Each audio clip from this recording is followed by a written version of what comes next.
La piste d'un vol de l'aéroport de Bamako-Sénou fait peau neuve. Elle a été réhabilitée et rallongée de 500 mètres grâce à l'appui du partenaire américain à travers le Millennium Challenge et compte pour un coût de plus de 22 milliards de francs CFA. Éducation, parmi les 68 000 élèves admis au DF cette année, plus de 15 000 ne seront pas orientés. Les raisons, un manque de moyens financiers à cause de la crise qui traverse le pays et le dépassement de la limite d'âge pour certains élèves. Premier coup de clap hier soir du film Nyugu Nyugu Kan, autrement dit Les Rumeurs. Il sera réalisé par Soussaba Sissé, la fille du cinéaste Suleiman Sissé. C'est une fiction de 35 minutes inspirée de la crise sécuritaire qui traverse le pays. Merci de votre présence. Bonsoir à tous. Le Premier ministre Cheikh Modibo Diarra est rentré ce soir de New York où il prenait part à la 67e Assemblée générale de l'ONU. À la tribune des Nations Unies, le chef du gouvernement a prononcé un discours au nom du Mali. De cette allocution, on retient que le Premier ministre sollicite l'adoption par les Nations Unies d'une résolution pour une intervention militaire au Mali. À retrouver le reportage de nos envoyés spéciaux à New York, Tchessira Dambélé et Idrissa Traoré au cours de ce journal. Place de la République, le président du Haut Conseil des collectivités a été reçu ce matin en audience par le président par intérim de l'Assemblée nationale. Oumarou Ag Mohamed Ibrahim Aïdara est venu réaffirmer sa disponibilité à œuvrer avec les autres institutions de la République et l'armée partout où besoin sera pour défendre les couleurs du Mali. Nous l'écoutons à sa sortie d'audience, il est au micro de Ramata Konati. Les échanges d'aujourd'hui ont porté sur la vie du pays et j'ai mis à l'aise le président de l'Assemblée nationale en lui disant que je suis à la disposition du peuple malien pour aller désillusionner beaucoup de personnes enclines à aller vers la dérive de notre peuple en croyant que ceux qui parlent au nom du peuple, ce sont ceux-là qui détiennent la légitimité, ce sont ceux-là qui sont écoutés. Non. Donc, je suis prêt à prendre le bâton de pèlerin avec l'Assemblée nationale pour aller où on doit aller, pour prouver à la face du monde que le Mali ne discrimine ni les Touaregs, encore moins ne les extermine. Pour preuve, je ne serai pas devant vous aujourd'hui président d'une institution élective. Donc je suis venu lui confirmer toute ma disponibilité pour aller avec l'Assemblée nationale et défendre les couleurs du Mali. Un Mali que nous souhaitons un et indivisible. Ça a été cela l'entretien que j'ai eu avec le président de l'Assemblée nationale et que je compte continuer à la présidence de la République, au niveau des autres institutions et aux forces armées et de sécurité qui ont aujourd'hui plus que jamais besoin d'un réconfort moral. Je suis venu pour prouver aux Maliens, à la fois de l'intérieur et de l'extérieur, que ma santé est meilleure aujourd'hui qu'il y a quelques mois.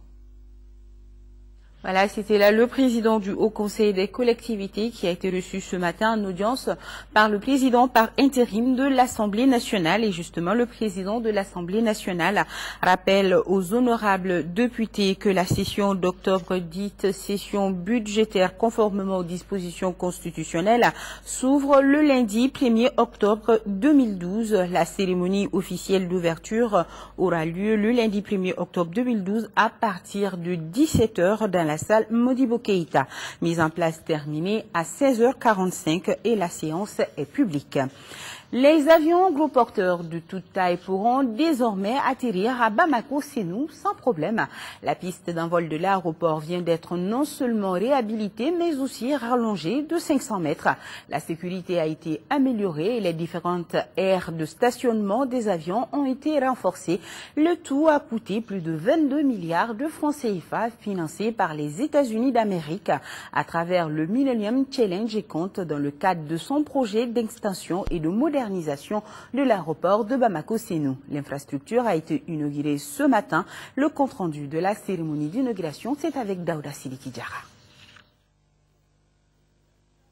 Avec un allongement de 500 mètres, la piste d'envol de l'aéroport Bamako-Sénou fait peau neuve et mesure désormais 3 km de 100. Les bretelles et l'aire de stationnement des avions ont été renforcés, les réseaux de drainage aménagés, la piste complètement réhabilitée, la sécurité améliorée en installant une caméra à chaque bout de la piste. Ces infrastructures ont été remises ce vendredi au service aéroportuaire de Bamako-Sénou pour exploitation. Avec la réalisation de ces travaux d'extension et de renforcement de la piste d'envol de l'aéroport de Bamako-Sénou, il sera possible de rallier avec des gros porteurs, et ce, directement à partir du Mali, les marchés internationaux d'Amérique, d'Europe, d'Asie et du Proche-Orient. Aussi, l'aéroport international de Bamako-Sénou, en tandem avec le nouvel aéroport international de Caille, récemment inauguré, va sans nul doute jouer un rôle prépondérant dans le désenclavement intérieur et extérieur du Mali. Pour un coût total de plus de 22 milliards de francs CFA, ce projet a été exécuté dans un délai de 15 mois par le groupement d'entreprises Razel Satom. Le volet balisage lumineux a été réalisé par l'entreprise Synergie. Les travaux concernés sont inscrits dans le cadre du Millennium Challenge financé par les États-Unis d'Amérique. Il y a lieu de noter qu'après la suspension de l'accord de don le 29 mars 2012, suite aux derniers événements survenus au Mali, seuls les travaux nécessaires à la préservation de la sécurité du transport aérien ont été achevés, tout en sécurisant les autres réalisations du côté ville. Cette occasion est opportune pour le ministre de remercier le gouvernement des États-Unis d'Amérique pour son appui constant au développement économique du Mali dans le domaine des transports en général et dans celui de la promotion de la sécurité et de la sûreté de l'aviation civile en particulier. Comment préserver le bon état de nos routes et renforcer la coopération entre le Sénégal et le Mali en matière de transport? La question est au centre d'une rencontre entre Maliens et Sénégalais ici à Bamako. Les deux parties vont passer au peigne fin les problèmes qui entravent le développement des échanges. Parmi ces difficultés, la dégradation des routes, des rails et autres. Les travaux de la journée vont permettre d'envisager des solutions pérennes. Agali Agissa nous en parle. Les infrastructures routières sont importantes dans le transport des personnes et des biens entre le Mali et le Sénégal. C'est pourquoi le ministre sénégalais de l'équipement et du transport est venu s'enquérir de l'état de nos routes. Il s'agit pour Maliens et Sénégalais d'identifier les difficultés liées au transport dans toutes ses dimensions. Il conviendrait de procéder à la relecture de l'accord de transport aérien régulier de 63 pour l'adapter à la décision de Yamoussoukro de 99 relative à la libéralisation du transport aérien en Afrique, dont nos deux pays sont signataires. La situation actuelle de Transrail est caractérisée par une baisse drastique du niveau d'activité. Une solution négociée doit être recherchée auprès des créanciers de la société.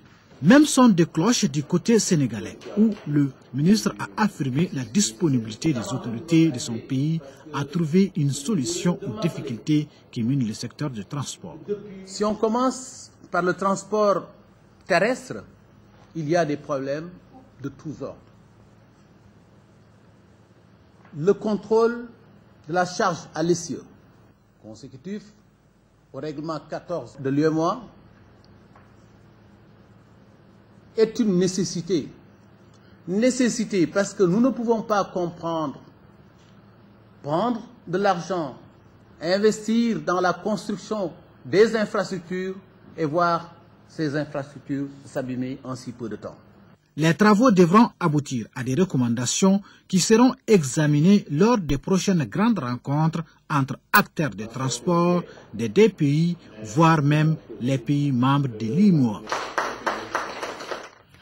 Ils sont plus de 68 000 élèves admis au DF, session de juillet 2012, mais plus de 15 000 d'entre eux ne seront pas orientés. L'information a été donnée cet après-midi par le directeur de la cellule de planification et de statistique du secteur éducation. C'était au cours d'une conférence de presse. Beaucoup de facteurs ont été évoqués. D'abord, la crise qui secoue le Mali et aussi la question de la limite d'âge dépassée chez certains admis. Par ailleurs, le ministère a fixé des critères aux établissements d'enseignement secondaire privés pour recevoir des élèves admis au DF.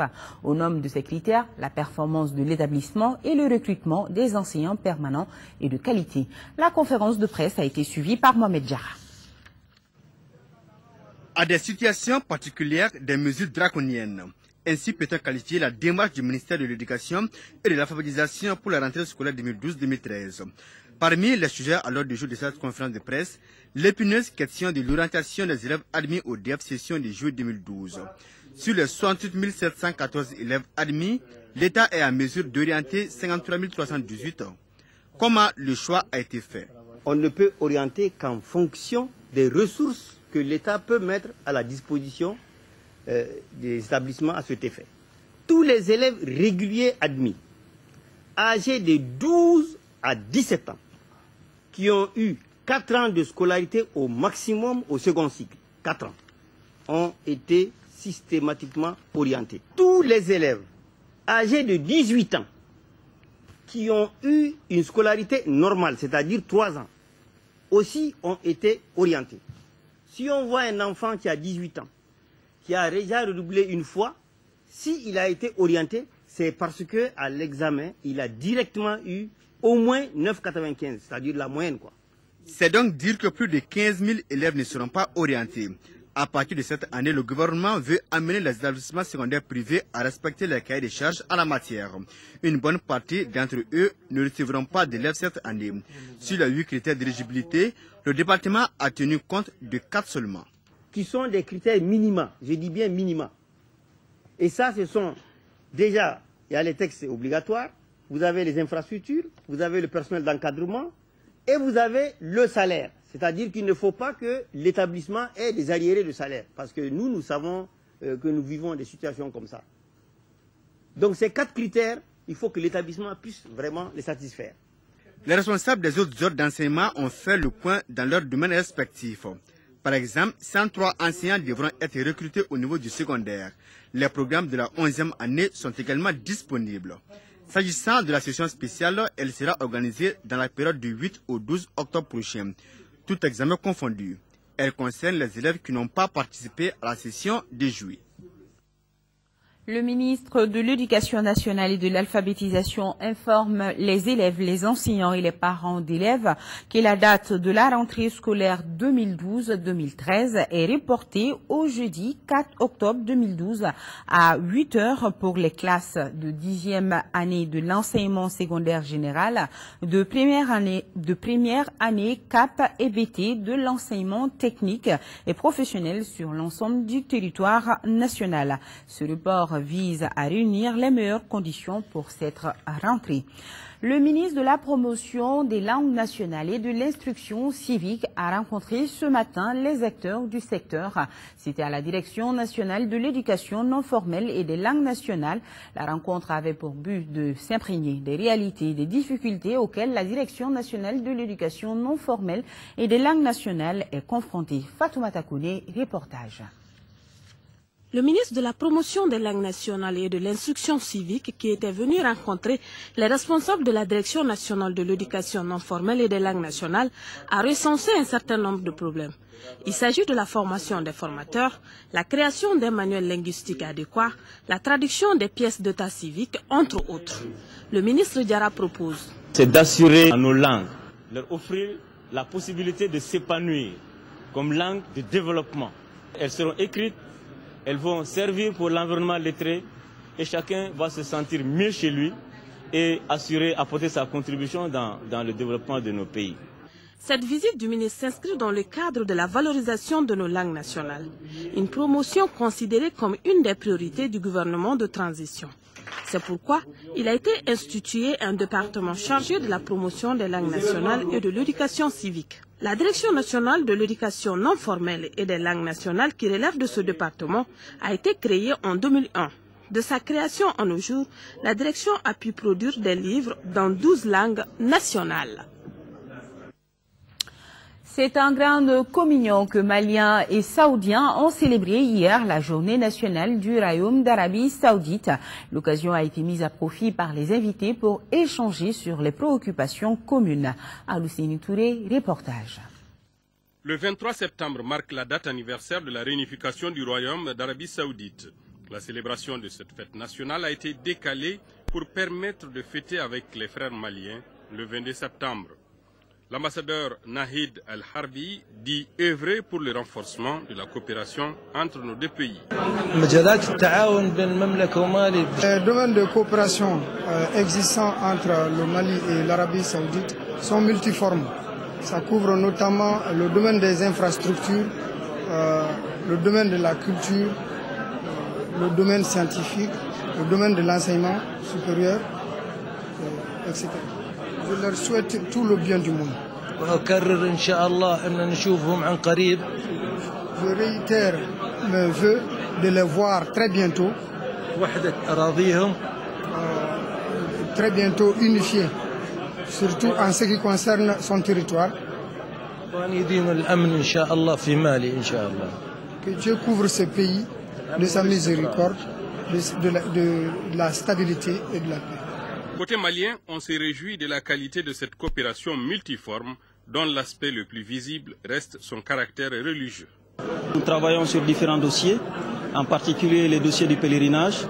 Et cette année, les autorités saoudiennes nous ont non seulement augmenté le quota qui est réservé au Mali, mais aussi ont facilité les procédures de délivrance des visas, mais aussi ont simplifié toutes les procédures d'accueil et de séjour de nos pèlerins à la Mecque.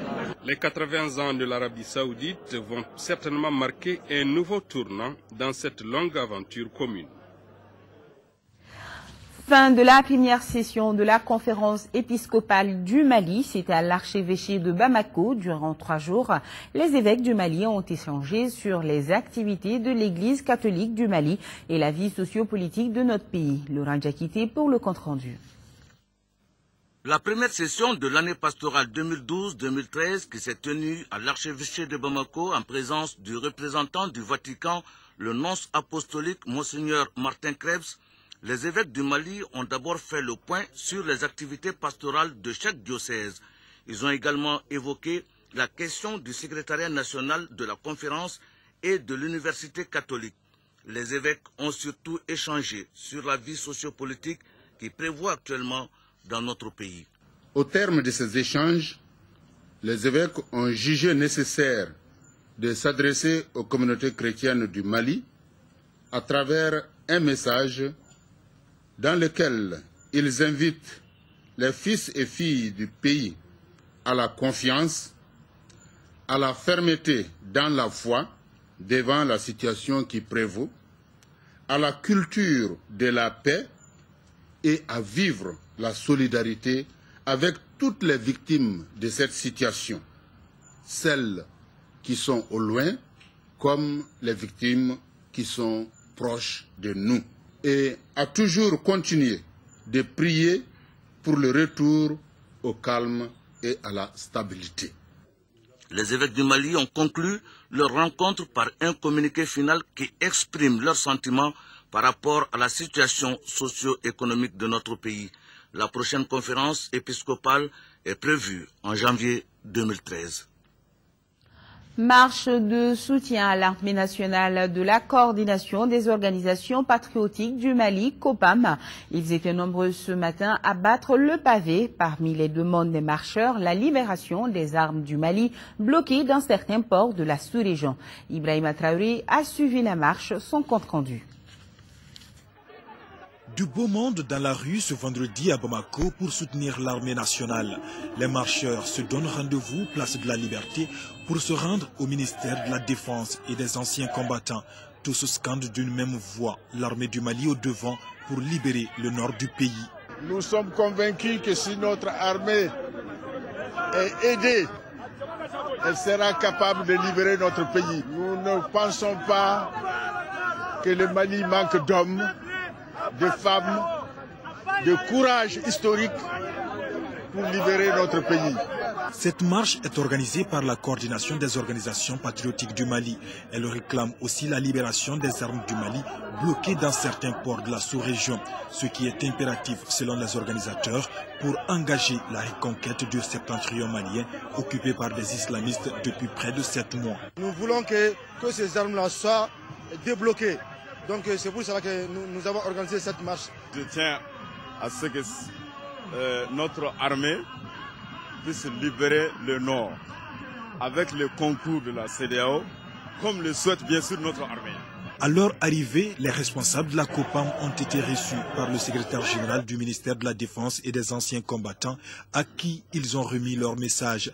En quelques mots, le colonel-major Mamadou Idrissa Coulibaly rassure les marcheurs. Nous en donnons la garantie, ce territoire sera libéré. Nous espérons obtenir rapidement ces matériels dont nous avons urgemment besoin pour les opérations armées que nous comptons mener pour libérer notre territoire. Ce qui prouve que l'armée malienne reste décidée à accomplir sa mission. Et les organisateurs de la marche entendent multiplier cette initiative pour remonter davantage le moral des troupes qui doivent relever un défi historique, à savoir reconquérir le nord du Mali. L'Institut international de recherche sur les cultures des zones tropicales semi-arides, ICRISAT, a ouvert ses portes hier à des paysans. Ils ont échangé avec les responsables de la structure sur ses activités avant de procéder à la visite de parcelles d'arachides. Ils ont aussi été édifiés sur les infections parasitaires nuisibles à la culture de l'arachide. Mohamed Diarra nous en dit plus. Une centaine de paysans répartis en 4 groupes visitent les parcelles d'arachides d'ICRISAT. Certains découvrent de nouvelles techniques culturelles et d'autres approfondissent tout simplement leurs connaissances en la matière. Sur la première parcelle de 2 hectares visitée, on trouve 6 variétés d'arachides. Ici, les cultures sont au stade de la maturité et cela 3 mois après le semis. La nouveauté ici, c'est que les nouvelles variétés d'arachides résistent à la sécheresse. Le rendement est aussi énorme par rapport aux autres variétés, nous ont dit les techniciens. Et pour les producteurs, cette visite a valeur de voyage d'études. Les parcelles d'arachides que nous avons visitées, vraiment, m'a prouvé que je ne connaissais pas l'arachide. Les nouvelles variétés résistent aussi aux infections parasitaires qui affectent généralement l'arachide, comme par exemple l'aflatoxine. C'est très néfaste parce que c'est un truc qui cause les cancers. Bon, tu trouveras, en milieu paysan, tu trouveras beaucoup de gens qui souffrent de foie, de beaucoup de maladies. Ils attribuent ça au truc divin, autre là, alors que ce n'est que l'aflatoxine. Le but du programme arachide d'ICRISAT est de développer un système sémencier durable pour la filière concernée. Et cela avec des partenaires qui partagent les objectifs d'ICRISAT. Notre rôle, c'est pour produire les semences de prix basse. Et puis ces semences sont partagées avec nos partenaires, tels que la recherche d'institutions nationales comme IUR, mais aussi des secteurs privés comme les semenciers qui produisent les semences de base. À partir des semences de base, on produit d'autres classes de semences, telles que R1, R2, pour vendre aux producteurs. Les producteurs ont aussi visité un champ de sorgho. Sur cette parcelle, ils ont pris connaissance des variétés de sorgho qui résistent au striga. Cette visite de parcelle de démonstration a lieu à quelques jours de la célébration des 40 ans d'existence d'ICRISAT. Cette célébration est prévue le vendredi 5 octobre. En 4e région, la campagne agricole s'annonce satisfaisante dans les zones de Kologo et de Kemasina. C'est le constat fait en tout cas par les responsables de la société de production de fertilisants bactériens Profeba. Grâce à l'utilisation de l'engrais Sabounoumans, certains producteurs promettent une production record de 8 à 10 tonnes à l'hectare. Cette visite de Profeba a été suivie par notre correspondant Fousseini Samaki. Pour cette première étape dans le cercle de Massina, les responsables de l'usine Profeba voulaient s'enquérir de l'impact de leurs engrais organiques sur les cultures irriguées de la zone office du Niger. Dans cette zone, les responsables ont visité les champs de 3 paysans pilotes. Il s'agit du champ de Daouda Gamsouré, du village de Kosuka, dans la commune rurale de Kolongo, Moussa Sanogo, dans la commune de Kemasina, et Mme Diawara Djenebarama, du village de Siami, dans la commune de Kemasina. Tous ces paysans sont des fervents utilisateurs de l'engrais Sabounouan produit par Profeba. Ici et là, les paysans tablent sur une production record grâce à Sabounouan. Il y a 5 hectares en riz, dans une office du Niger. J'utilise l'engrais Profeba, c'est pour améliorer ma terre. Parce que chaque année, je cultive ces mêmes parcelles-là. Si on ne pas la terre ne va pas produire. Au niveau de la zone de Kolongo et la zone de Kemasina, cet engrais est beaucoup plus utilisé. Depuis le début de la campagne, alors nous enregistrons vraiment une très très grande affluence en fait, par rapport à la demande de cet engrais. L'entreprise Profeba promet de donner une production record à tous les paysans qui voudraient suivre ses conseils. Depuis le bureau jusqu'au niveau des champs, que ce soit les chefs d'AMR, que ce soit les paysans même, chacun vient de dire tout de suite que vraiment ils sont très contents. L'état de pièces est très bon, l'état de grosseur de tiges est très bon et encore aussi les champs est verdoyant. Nous aussi on a rassuré, ça nous rassure aussi. Ça veut dire que le produit qu'on leur donne n'est pas un mauvais produit. C'est un intrant subventionné par l'État malien.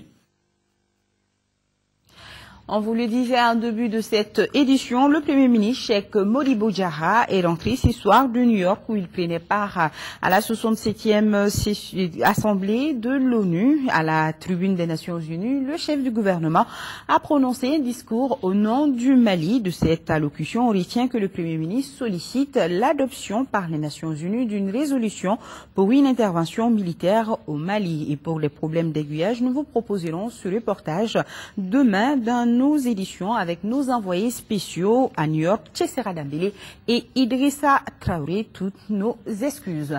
Un mot de cinéma. Le premier coup de clap du film Nyugu Nyugu Kan, autrement dit Les Rumeurs, a été donné hier soir à Badalabougou, en commune 5 du district de Bamako. Cette fiction de 35 minutes sera réalisée par Soussaba Sissé, la fille du cinéaste Suleiman Sissé.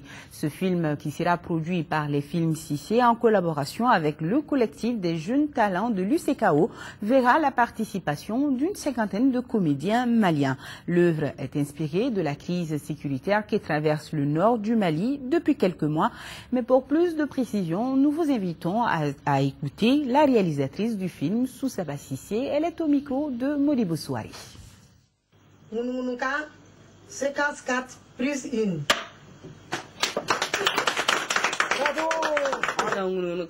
Ça veut dire rumeur. Et les motivations de faire un film tel que Les Rumeurs, c'est par rapport à l'information qu'on n'a pas par rapport à cette guerre-là. On a beaucoup de rumeurs, on ne sait pas ce qui est vrai du faux.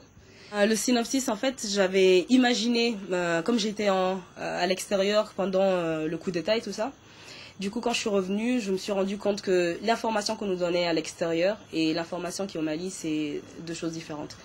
Et par rapport à ça, je m'étais imaginé un scénario d'animateur de radio qui faisait de la résistance aux rebelles au nord.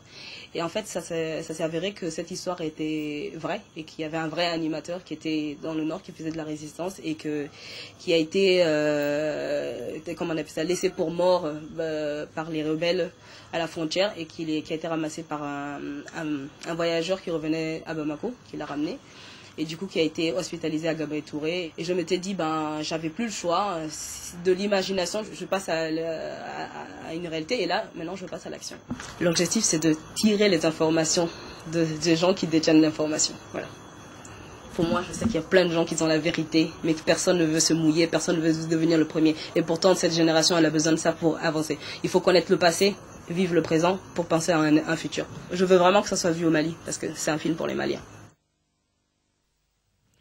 Du courage et bonne chance à cette jeune réalisatrice Soussaba Sissé qui est diplômée du Centre libre du Conservatoire français de Paris. Elle est sur les traces de son père Suleiman Sissé et la production de Nyugu Nyugu Kan va durer un mois.